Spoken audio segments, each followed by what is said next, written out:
بسم اللہ الرحمن الرحیم۔ آج ہم فرسٹ ایئر کی اردو میں پہلا سبق اپنی مدد آپ پڑھیں گے، بلکہ اس سے پہلے ہم سر سید احمد خان ان کی زندگی کے بارے میں جانیں گے۔ بورڈ کے حوالے سے ان کی جو اہمیت ہے اس کے اوپر بھی بات کریں گے۔ سب سے پہلے ہم ان کی زندگی کے بارے میں بات کریں تو سر سید احمد خان کی پیدائش 17 اکتوبر 1817 میں ہوئی اور مقام تھا دہلی۔ وفات ان کی 1898 میں ہوئی۔ والد کا نام سید محمد مصطفی، جو کہ بڑے پرہیزگار، بڑے نیک، اور اس وقت کے جو بادشاہ یا اس وقت کے جو مغلیہ خاندان تھا اس کے اندر ان کا بڑا اثر و رسوخ تھا، دربار کے اندر آنا جانا تھا۔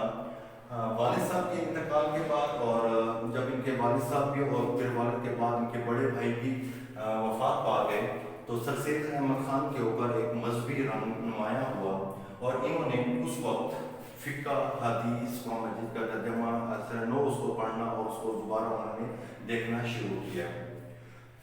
سر سید احمد خان نے ابتدائی تعلیم قرآن کی، فقہ کی، عربی کی، فارسی کی اپنے گھر میں، اپنے ہی علاقے میں کی۔ یہ اس دور کا ایک رواج تھا، تھوڑا سا میں اس کے بعد بھی کروں گا بعد میں۔ اس کے بعد اگر ہم دیکھیں کہ 1857، لیکن اس ٹاپک کو ختم شروع کرنے سے پہلے ہم ذرا اس کو کلیئر کر لیں کہ سر سید احمد خان نے ابتدائی تعلیم قرآن کی، عربی کی، فارسی کی اپنے گھر میں ہی حاصل کی۔ اس دور کا ایک رواج تھا، اس دور میں طریقہ کار یہی ہوتا تھا کہ بچے کو اسکول بھیجنے سے پہلے اس کو گھر کے اندر مکمل تعلیم دی جاتی تھی، جس میں قرآن بھی ہوتا تھا، عربی، فارسی، اردو، یہ جو ابتدائی تعلیم ہوتی ہے وہ تمام کے تمام ان کو گھر کے اندر ہی دے دی جاتی تھی تاکہ وہ بچہ گھر سے تیار ہو کر آگے جائے۔ آج آپ لوگ دیکھتے ہیں کہ اکثر ہم لوگ یہ دیکھتے ہیں یا ہمارے سامنے اکثر ہوا ہے کہ جو پرانے لوگ ہوتے ہیں ان کی تعلیمی حساب، ان کی تعلیمی قابلیت بہت زیادہ مضبوط ہوتی ہے بنسبت آج کل کے دور کے۔ اس کی وجوہات یہ میں پڑھ رہا تھا، مختلف جگہوں پر میں نے پڑھا، بہت سارے ہمارے جو رائٹر ہیں، بہت سارے ہمارے مصنفین ہیں کہ ایسا بھی ہوا ہے کہ وہ 8 سال کی عمر میں، 10 سال کی عمر میں، 11 سال کی عمر میں بھی ایسے بھی مثالیں ہمارے سامنے موجود ہیں جب وہ سکول میں پہنچے، 11 سال کی عمر میں سکول میں انہوں نے ایڈمیشن لیا ہے۔ تو یہاں پر یہ اسی حوالے سے کہ انہوں نے ابتدائی تعلیم گھر میں حاصل کی تھی۔ بعد میں اپنی تعلیم مکمل کرنے کے بعد بے شک میں مذہبی رنگ آ گیا، لیکن قرآن میں یہ اپنا تعلیم مکمل کرنے کے بعد انہوں نے انگریزی جو ان کے حکومت کا اثر و رسوخ تھا یا اس ٹائم جو اس کے ساتھ انہوں وابستہ ہوئے اور انہوں نے بنگلور کے اندر، یعنی کہ جب یہ عدالتی نظام کے اندر ساتھ منسلک ہو گئے، عدالتی نظام کے اندر چلے گئے، اور جب 1857 کی جنگ ہوتی ہے اس وقت یہ بنگلور ایک علاقہ ہے وہاں پر یہ موجود تھے، جج کے طور پر کام کر رہے تھے۔ تھوڑا سا میں اس کے اوپر زیادہ فوکس کر رہا ہوں کیونکہ ہمارا جو اصل چیز ہے وہ یہی چیز ہے، اسی چیز کو اگر ہم سمجھ جائیں گے تو ہمیں یہ جو سبق انہوں نے لکھا ہے اور اس سبق کا جو مقصد ہے وہ ہمارے سامنے کلیئر ہو جائے گا۔ 1857 جب جنگ آزادی ہوئی، یا جنگ آزادی ہم جنگ آزادی کہتے ہیں، انگریز اس کو غدر کی جنگ کہتے ہیں، جس میں بہادر شاہ ظفر کی قیادت میں مسلمانوں نے کوشش کی دوبارہ اپنے اقتدار کو اپنے ہاتھوں میں لینے کی۔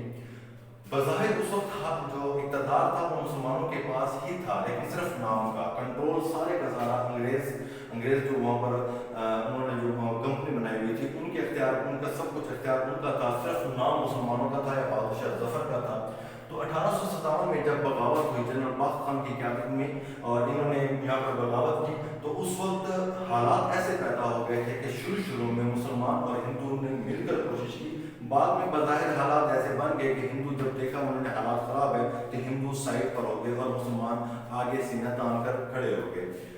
تو اس وقت جو شروع کی جو پوزیشن تھی وہ یہی تھی کہ مسلمانوں نے شروع میں جتنے انگریز ان کے سامنے آئے انہوں نے ان کو مارنا شروع کیا، انہوں نے ان کو قتل کرنا شروع کیا، اور سر سید احمد خان کیونکہ وہاں پر عدالتی نظام کے اندر منسلک تھے بنگلور کے اندر، اور انہوں نے وہاں پر بہت سے مسلمانوں کے، خصوصاً کہتے ہیں مسلمان، انہوں نے بہت سارے انگریزوں کی جان بچے، خصوصاً ایک انگریز خاتون کی جان بچے جو کہ بڑے خاندان سے تعلق رکھتی تھی، جس کی وجہ سے سر سید احمد خان کو سر کا خطاب بھی ملا۔ 1857 کے بعد جب ان کا انگریزوں کے ساتھ ان کے اوپر اعتماد ہوا، انگریزوں کا اعتماد ہوا اور ان کا اٹھنا بیٹھنا ان کے نزدیک ہوئے تو انہوں نے انگریزوں کا بالکل نزدیک سے جائزہ لیا اور ان کو موقع ملا کہ انگریزی تہذیب کو، ان چیزوں کو، اور وہیں پر انہوں نے کچھ سفر بھی کیے اور انگلستان گئے اور وہاں پر جا کر انہوں نے وہاں کے نظام تعلیم کو دیکھا، وہاں کے سسٹم کو دیکھا۔ اب 1857 کے بعد حالات کیا تھے، تھوڑا سا اس پہ ہم بات کرتے ہیں۔ سے پہلے مسلمان بہت اونچی شان و شوکت کے ساتھ رہتے تھے، بڑے پاورفل تھے، بڑے خاندان کے حساب سے بھی، جائیداد کے حساب سے بھی، دولت کے حساب سے بھی. لیکن 1857 کے بعد چونکہ حکومت ان کی تھی تو انگریزوں نے انہی کو ٹارگٹ کیا، ان کو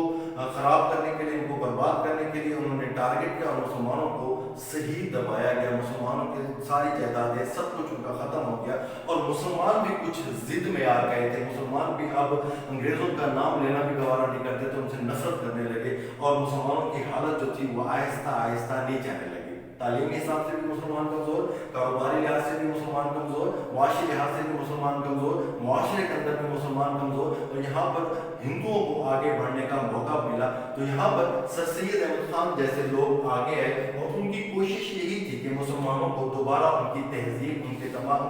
تمام جو ان کا مقام کھو گیا اس کو دوبارہ وہ حاصل کر سکے. اس کے لیے انہوں نے کوششیں شروع کی. سب سے پہلے جو چیز انہوں نے نوٹ کی کہ مسلمانوں کا جو نظام ہے تعلیم کا وہ بہت کمزور ہو چکا ہے. مسلمان اس دور میں بالکل ختم ہو چکے تھے. مسلمان صرف اور صرف مذہبی تعلیم حاصل کر رہے تھے. ایک تو انگریزوں سے ان کی نفرت، اس وجہ سے بھی انگریزی تعلیم کی طرف جانا نہیں چاہتے تھے، اور ان کو وہ موقع بھی نہیں مل رہے تھے، ان کو وہ وسائل بھی نہیں مل رہے تھے جس کی وجہ سے مسلمان دوبارہ انگریزی تعلیم حاصل کر سکے یا انگریزی کی طرف جا سکیں، جس کی وجہ سے مسلمان بہت زیادہ پیچھے جا رہے تھے. نوکریاں ان کو نہیں مل رہی تھی، کاروباری حساب سے وہ کمزور تھے. تو سر سید احمد خان نے سب سے پہلے جب مغرب کا جائزہ لیا تو ان کو ضرورت ہوئی ایسے ادارے کی جہاں پر وہ رہ کر مسلمانوں کو اعلیٰ تعلیم دے سکیں. اعلیٰ تعلیم سے مراد میری یہ ہے کہ وہ انگریزی تہذیب کی بھی ہو یا انگریزی تعلیم بھی ہو، ساتھ میں ہمارے اسلامی نظام کی بھی اور ہمارے اسلامی جو ہمارا ہے اس کی تعلیم بھی ہو. تو انہوں نے اس کے لیے علی گڑھ کے اندر ایک کالج بنایا، اور اس کے اندر مسلمانوں کو وہ تعلیم یا وہ کوششیں شروع کر دی جس میں مسلمان کم از کم اعلیٰ تعلیم یا ایک مزاج کے مطابق جو اس دور کی جو ڈیمانڈ تھی، اس دور کی جو ضرورت تھی، اس کے مطابق وہ تعلیم حاصل کر سکے. اسی لیے کیونکہ مسلمان، میں نے پہلے بولا کہ مسلمان بہت زیادہ دب چکے تھے، مسلمان بہت زیادہ کمزور ہو چکے تھے، مسلمان بہت زیادہ پس رہے تھے. تو اب ضرورت ہوئی ایسا تحریر کی جائے، ایسی چیزیں لکھی جائیں جس سے مسلمان دوبارہ اپنے اخلاق کو سنوار سکیں، اپنے انداز کو سنوار سکیں، معاشرے کے اندر ان کا پھر سے مقام بن جائے. تو انہوں نے سر سید احمد خان نے تہذیب الاخلاق نامی ایک رسالہ بھی نکالا جس میں مسلمانوں کو تہذیب سکھائی جاتی تھی، جس میں مسلمانوں کو اخلاق سکھایا جاتا تھا تاکہ مسلمان اپنی اصلاح کر سکے. اب تھوڑا سا اس کا بیک گراؤنڈ آپ کو بتانا چاہتا ہوں. سر سید احمد خان سے پہلے یعنی کہ 1857 سے پہلے جو اردو ادب تھا، اردو لٹریچر تھا، وہ صرف اور صرف قصے کہانیوں تک محدود تھا. یعنی کہ داستان امیر حمزہ پڑھ لیں یا داستان ریا پڑھ لیں، شیخ چلی پڑھ لیں یا ٹاٹر کی کہانیاں پڑھ لیں. ایک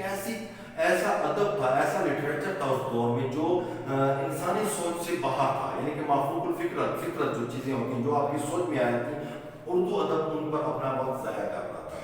سر سید احمد خان نے اردو ادب کو ادب برائے اصلاح کے لیے استعمال کرنا شروع کیا کہ یعنی کہ یہ ایسا ادب ہونا چاہیے جہاں پر مسلمانوں کی اصلاح ہو سکے، جہاں پر مسلمان اپنے آپ کو سنوار سکے، جہاں پر مسلمان یعنی کہ اصل مقصد جو سر سید احمد خان کا تھا وہ یہ تھا کہ وہ چاہتے تھے کہ جو ہمارے ہاتھ میں قلم ہے، جو ہمارے ہاتھ میں جو تعلیم دینے کا مطلب وہ چیز ہے، اس کے ساتھ ہم مسلمانوں کی اصلاح کر سکیں، ہم مسلمانوں کو دوبارہ ایک طریقے کے ساتھ چلا سکیں. اس کے لیے انہوں نے اپنے قلم کو استعمال کیا اور انہوں نے اس قسم کی چیزیں لکھنی شروع کی تاکہ مسلمان اس کو پڑھیں اور دوبارہ وہ زندگی میں وہ مقام حاصل کر سکیں جو ان سے کھو گیا تھا. اس کے لیے انہوں نے سادہ اردو استعمال کی، ایسی اردو جو اس دور کے لوگوں کو سمجھنے میں آسانی ہو. وہ جو پرانا ایک اردو کا جو مخصوص طریقہ کار تھا، مخصوص سٹائل تھا، اس کو انہوں نے چھوڑ دیا اور عام زبان جو ہماری عام بول چال کی زبان ہوتی ہے اس کو استعمال کیا تاکہ وہ عام آدمی کو وہ ٹارگٹ کر رہے تھے، عام آدمی اس چیز کو سمجھ سکے اور اس کو وہ باتیں سمجھ آ جائیں تاکہ وہ بھی اس میں شامل ہو جائے، بجائے اس کے کہ صرف پڑھے لکھے کو عام آدمی جو ان پڑھ بھی ہیں ان کو بھی یہ باتیں سمجھ آئے. اور انہوں نے اس کے اوپر کام شروع کیا. سر سید احمد خان کے ساتھ ان کے ساتھ جو ساتھی تھے، اگر آپ ان کو دیکھیں تو حالی ساتھی ان کے ساتھ موجود تھے. شبلی نعمانی صاحب کا بھی نام آ جاتا ہے یہاں پر، محمد حسین آزاد کا نام بھی آ جاتا ہے. یہ ان کی ایک مکمل ٹیم تھی، ایک مکمل ساتھی تھے، یہ سارے اکٹھے تھے اور ان لوگوں نے اپنے اپنے قلم کو استعمال کیا اور اپنے اپنے انداز میں اپنے کسی نے افسانے لکھے، کسی نے ناول لکھے، کسی نے مضامین لکھے، کسی نے مقالے لکھے. ان سب کا مقصد صرف اور صرف ایک تھا کہ ہم مسلمانوں کو دوبارہ دوبارہ زندگی میں یا دوبارہ معاشرے کے اندر وہ مقام حاصل ہو جائے جو ان سے کھو گیا تھا. اسی چیز کی طرف انہوں نے کام کیا. سر سید احمد خان نے اور بھی بہت ساری چیزوں کے اوپر کام کیا, بہت ساری کتابیں وغیرہ لکھی. انگریزوں نے جو نبی کریم صلی اللہ علیہ وسلم کے ولیم میور کا جو اس کا حوالہ آ جاتا ہے خطبات احمدیہ, تو اس نے جو کتاب لکھی تھی نبی کریم صلی اللہ علیہ وسلم کے خلاف, تو آپ نے اس کے مقابلے میں کتاب لکھی جس میں اس کے سارے جتنی باتیں تھیں ان سب کو رد کیا گیا دلائل کے ساتھ. اسی طرح اور بھی بہت ساری کتابیں وغیرہ ساری سر سید احمد خان نے لکھی, اور ایک مکمل ٹیم جو تھی اس دور میں ان وقت سب نے کی. اب ہم آتے ہیں بورڈ کے لیول سے کہ بورڈ کے اندر اگر یہ سوال آ جائے تو ہمارے پاس بورڈ کے اندر اس کی کیا اہمیت ہے, اس سوال کے کون سے پارٹ ہوں گے اور اس میں سے کون کون سی چیزیں ہمارے پاس اہم ہیں جس کے اوپر ہم نے فوکس کرنا ہے امتحان کے حق سے. سب سے پہلے جو چیز ہمارے پاس آ جاتی ہے وہ آ جاتا ہے زندگی نامہ. زندگی نامہ سے مراد کیا ہے کہ سر سید احمد خان کہاں پیدا ہوا, کب پیدا ہوا, والد کا نام کیا تھا, والد اور بھائی کی وفات کے بعد اس کے اوپر کیا اثرات ہوئے, تعلیم جو تھی انہوں نے کہاں پہ حاصل کی, وفات ان کی کب ہے, ان جو 1857 میں تھے وہ بلندور میں تھے, اور انہوں نے کون کون سے کارنامے انجام دیے. یہ زندگی نامہ ہے, اور اس میں سے آپ کا جو سوال بنتا ہے وہ آپ کے بنتے ہیں معروضی سوالات, جس کو ہم MCQs کہتے ہیں. یہ آپ کے پیپر میں جو فرسٹ کا پیپر ہوگا بورڈ کے اندر, اس میں 20 نمبر کا آپ کا سوال ہوتا ہے. پہلا سوال 20 نمبر کا, 20 MCQs ہوتے ہیں, اور وہ انہی چیزوں سے مل کر بنائے جاتے ہیں, انہی چیزوں کو لے کر بنائے جاتے ہیں. تو سب سے پہلے جو ہمارے پاس پوائنٹ آ جاتا ہے وہ ہے زندگی نامہ. اس زندگی نامہ سے ہم نے معروضی سوالات ہم نے نکالنے ہیں, اور بورڈ کے اندر یہ لازمی آتا ہے اور اس کی اہمیت ہے. دوسرے نمبر پر آ جاتا ہے انداز تحریر. انداز تحریر کا مطلب کیا ہوتا ہے؟ اب اس کے نام مختلف ہو سکتے ہیں, بورڈ کے اندر اس کا نام مختلف ہو سکتا ہے. انداز تحریر کا مطلب ہوتا ہے پڑھنے لکھنے کا طریقہ, اسلوب بیان, تحریر کرنے کا طریقہ ان کا کیا تھا, کس انداز سے وہ لکھتے تھے, کس انداز سے ان کی جو رائٹنگ تھی اس میں کون کون سی خصوصیات تھی, کون کون سے ان کے خاص کارنامے تھے تحریر کے اندر, ان کا سٹائل کیا تھا. یہ آپ کا سوال آئے گا شارٹ کوسچن کی شکل میں, جس کے 5 نمبر ہوتے ہیں, جس کو ہم مختصر سوالات کہتے ہیں, اور یہ بھی آپ کا سوال آ سکتا ہے. میں ضروری نہیں کہہ رہا کہ سر سید احمد خان کے بارے میں کہہ رہا ہوں, وہ کسی کے بارے میں بھی آ سکتا ہے, وہ کسی بھی رائٹر کے بارے میں, کسی بھی شاعر کے بارے میں, کسی کے اوپر بھی آ سکتا ہے. لیکن یہ سوال ہوگا انداز تحریر پر, یہ سوال ہوگا اسلوب بیان پر, یہ سوال ہوگا اس کے لکھنے کے سٹائل پر, کہ وہ کس انداز سے کس چیزوں کو وہ ٹارگٹ کرتا تھا, اس کے الفاظ کے اندر کیا روانی تھی, کیا اس کا انداز تھا جو لوگوں کے اوپر اثر ڈالتا تھا. تو یہ چیزیں اس کے انداز تحریر کے اندر آ جاتی ہیں, اور یہ سوال بھی آپ کا اہم ہوتا ہے اس زندگی نامہ سے. یعنی کہ ہم زندگی نامہ میں سے ہم نے 2 چیزیں تو نکال لی. تیسری چیز ہمارے پاس آ جاتی ہے اس کی اس جو پہلا ہمارے پاس تعارف نامہ ہوتا ہے, اس کے اندر آ جاتی ہیں کتابیں جو کچھ اس نے لکھا. یہ فرسٹ ایئر سیکنڈ ایئر کے لیول کی میں بات کر رہا ہوں, تو آپ کے پاس یہ کتابیں آئیں گی, یہ آپ سے بھی معروضی سوالات کی شکل میں آ جائیں گی. آپ سے وہ MCQs پوچھ سکتا ہے, وہ آپ سے پوچھ سکتا ہے کہ یہ کتاب کس نے لکھی, یا وہ کتاب کا نام دے کر کہہ سکتا ہے کہ اس کے رائٹر یا اس کا مصنف کون ہے, تو آپ کو اس کا جواب دینا ہوگا. تو ہم زندگی نامے کے اگر مکمل نچوڑ نکالیں تو ہمارے سامنے 3 سوالات 3 انداز کے آ جاتے ہیں, اور ہمارے پاس یہ چیز کلیئر ہو جاتی ہے. ہم نے ان چیزوں کے اوپر فوکس کرنا ہے, نمبر 1 زندگی نامہ, نمبر 2 ان کا انداز تحریر, اور نمبر 3 کتابیں. اگر ہماری یہ چیز کور ہو جائے تو ہمارا اس کا زندگی نامہ سے کلیئر ہو جائے گا. انشاءاللہ اگلے لیکچر میں ہم اپنی مدد آپ کا جو سبق ہے اس کے خلاصے کے اوپر بات کریں گے, اس کے انداز کے اوپر بات کریں گے, جس میں کون کون سی چیزوں کو فوکس کیا, کیا کہتا ہے, تحقیقی مقالہ ہے, تھوڑا سا ٹف ہوگا, سمجھنے میں تھوڑی سی مشکل ہوگی, لیکن انشاءاللہ ہم کر لیں گے. انشاءاللہ پھر ملاقات ہوگی. اللہ حافظ.